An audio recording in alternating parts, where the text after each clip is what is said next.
Hello बच्चों, आज हम एन फैक्टर को समझेंगे। एन फैक्टर क्या होता है? एन फैक्टर, इसको हम वैलेंसी फैक्टर भी कहते हैं।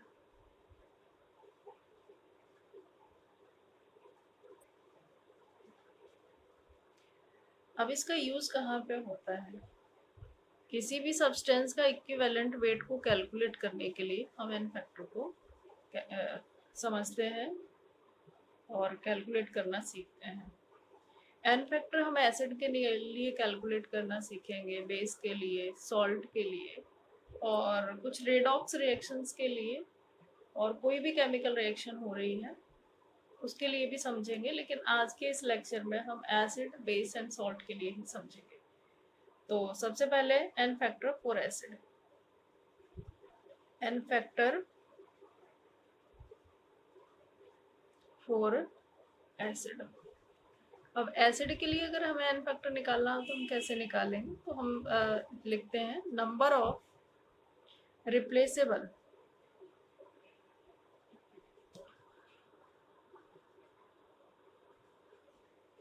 number of replaceable HIN present in an acid। किसी भी एसिड में जितने रिप्लेसेबल HIN प्रेजेंट होते हैं, या फिर ऐसे कह दें कोई भी एसिड जितने HIN प्रोड्यूस करता है वही उसका एन फैक्टर होता है। फॉर एग्जाम्पल जैसे मैं लिखूँ HCl, तो HCl एक ही HIN को प्रोड्यूस करता है, इसलिए इसका एन फैक्टर कितना होगा? 1 ही होगा। अगर मैं बात करूँ HNO3 की, तो HNO3 एक ही HIN को प्रोड्यूस करता है, इसलिए इसका एन फैक्टर क्या होता है? 1 ही होता है। अगर मैं H3PO3 की बात करूं तो ये कितने HIN को प्रोड्यूस करेगा? 2 को करता है। ये 2 HIN को प्रोड्यूस करता है। ये 2 HIN को प्रोड्यूस करता है, इसलिए इसका एन फैक्टर क्या होता है? 2 ही होता है। एन फैक्टर इसका क्या होगा? 2। जिसके पास H तो 3 होते हैं, लेकिन प्रोड्यूस कितने करता है? 2 को ही प्रोड्यूस करता है। अगर मैं लिखूं यहाँ पे H3PO4, H3PO4 3 HIN को प्रोड्यूस करता है, और इसलिए इसका एन फैक्टर कितना हो जाएगा? एन फैक्टर इसका 3 हो जाएगा। चलिए आपको बताना है ये कौन है। ये मीथेनोइक एसिड है, जो कार्बोक्सिलिक एसिड का ही एक टाइप है। ये कितने HIN, इसमें H तो 4 प्रेजेंट है, लेकिन प्रोड्यूस कितने करेगा? एक ही HIN को प्रोड्यूस करेगा, इसलिए इसका एन फैक्टर कितना होना चाहिए? इसका एन फैक्टर होता है 1।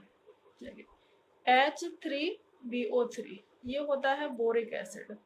अब देखो ये अपना HIN नहीं देता, इसलिए यहाँ पे मैंने वाटर को दिखाया है। ये HIN तो एक ही प्रोड्यूस करता है। ये एक लुईस एसिड है।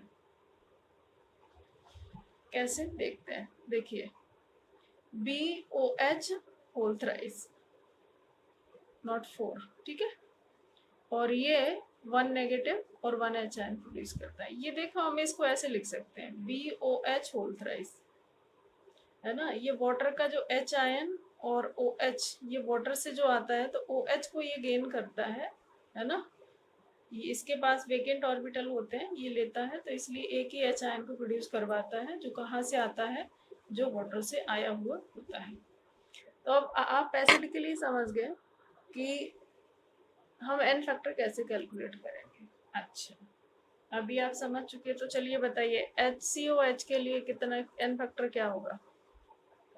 आप कहोगे 1। अगर मैं कहूँ HI के लिए एन फैक्टर क्या होगा? आप कहोगे 1, है ना, क्योंकि ये एक ही। HBr के लिए एन फैक्टर क्या होगा? HBr के लिए भी एन फैक्टर 1 ही होगा। अब हम आगे बढ़ते हैं। सेकंड है N factor for base. For base, अब बेस के लिए एन फैक्टर कैलकुलेट करना सीखते हैं। बेस के लिए हम लिखते हैं number of OH present in a base. अब यहाँ पे कोई भी बेस कितने OH देना है वो वाला तो काम ही खत्म हो गया। किसी भी बेस में नंबर ऑफ OH प्रेजेंट हो, प्रेजेंट इन ए बेस, ठीक है। चलिए तो आप देखते ही बता देंगे NaOH में कितने OH है, 1 है, तो n फैक्टर कितना होगा, 1 होगा। अगर मैं लिखूं MgOH होल ट्वाइस, कितने OH है, 2 है, तो आपका हो गया इसका 2 हो जाएगा। AlOH whole thrice, how many OH are present, 3।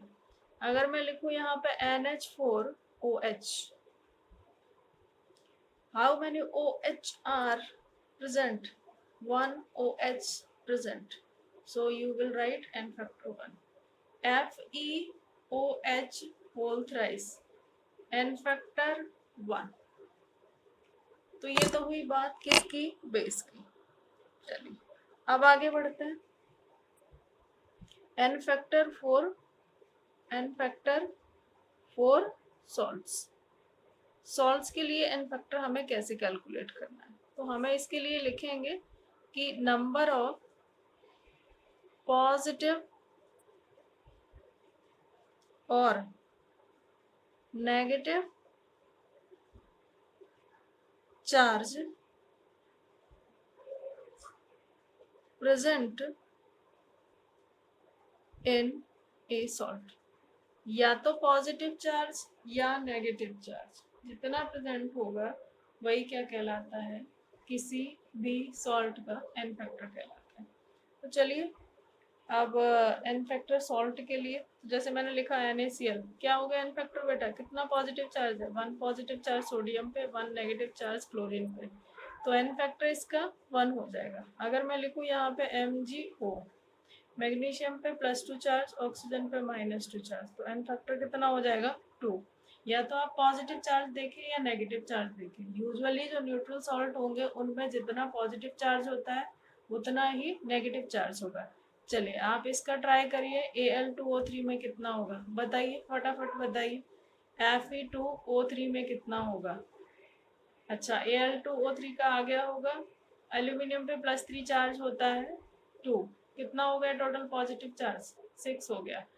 Oxygen पे -2 चार्ज होता है, कितना, 3 ऑक्सीजन है, टोटल नेगेटिव चार्ज 6, तो n फैक्टर Al2O3 के लिए क्या हो जाएगा, 6। अगर मैं Fe2O3 की बात करूं तो ऑक्सीजन पे -2 और ऑक्सीजन कितने हैं, 3, तो टोटल 6 हो जाएगा। अब देखो ये आयरन है, आयरन वेरिएबल ऑक्सीडेशन स्टेट बताता है, तो अभी हमें पता चल जाएगा इससे कि आयरन पे चार्ज कितना है, +3 ही होना चाहिए, ठीक है ना। तो जब भी ऐसा कोई कंफ्यूजन हो तो वो एटम के बारे में देख लीजिए कि जिसमें यूजुअली आपको पता होता है, जैसे कि ऑक्सीजन के बारे में पता है कि -2 मोस्ट ऑफ कंपाउंड्स में ऑक्सीडेशन स्टेट दिखाता है। तो ये रहा सॉल्ट के लिए n फैक्टर। कभी कभी ऐसे होता है कि कोई चार्ज आयन दे दिया और चार्ज आयन के बारे में बोल दिया कि बताइए n फैक्टर क्या होगा, तो हम बात कर लेते हैं n factor of charge of ions, है ना, आयंस के लिए। तो अब किसी ने कहा कि NH4 प्लस का n फैक्टर क्या होगा, अब जितना भी चार्ज प्रेजेंट है उतना ही क्या हो जाएगा n फैक्टर। अगर किसी ने कहा SO4 2 नेगेटिव के लिए n फैक्टर क्या होगा, आप क्या दोगे, 2 होगा। अगर किसी ने कहा NO3 नेगेटिव के लिए n फैक्टर, बताइए चलिए क्या होगा बेटा, n फैक्टर इसका 1 होगा। अच्छा अगर किसी ने ये कह दिया कि Cn नेगेटिव के लिए n फैक्टर क्या होगा, तो आप बोल दोगे 1 होगा। तो जो भी आयंस होते हैं उन पे जितना चार्ज होता है वही उसका n फैक्टर होता है। तो ये अभी हमने पढ़ लिया किस किस के लिए, सॉल्ट के लिए, एसिड के लिए, बेस के लिए।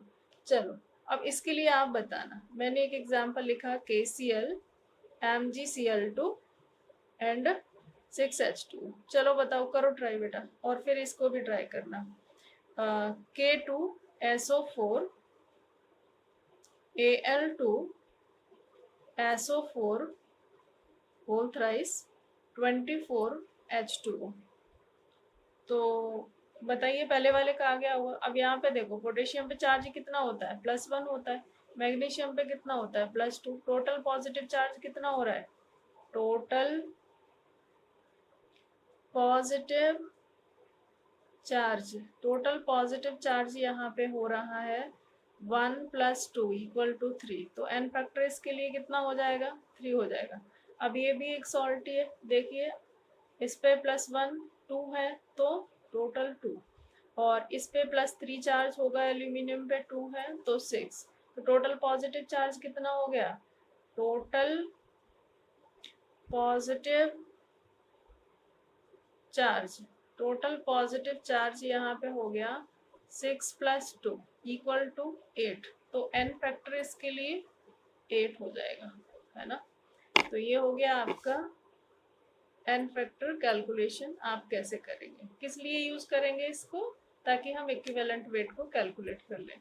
नेक्स्ट क्लास में हम रेडॉक्स रिएक्शन के लिए पढ़ेंगे n फैक्टर को, और फिर उसके बाद हम इक्विवेलेंट वेट को कैलकुलेट करना सीखेंगे।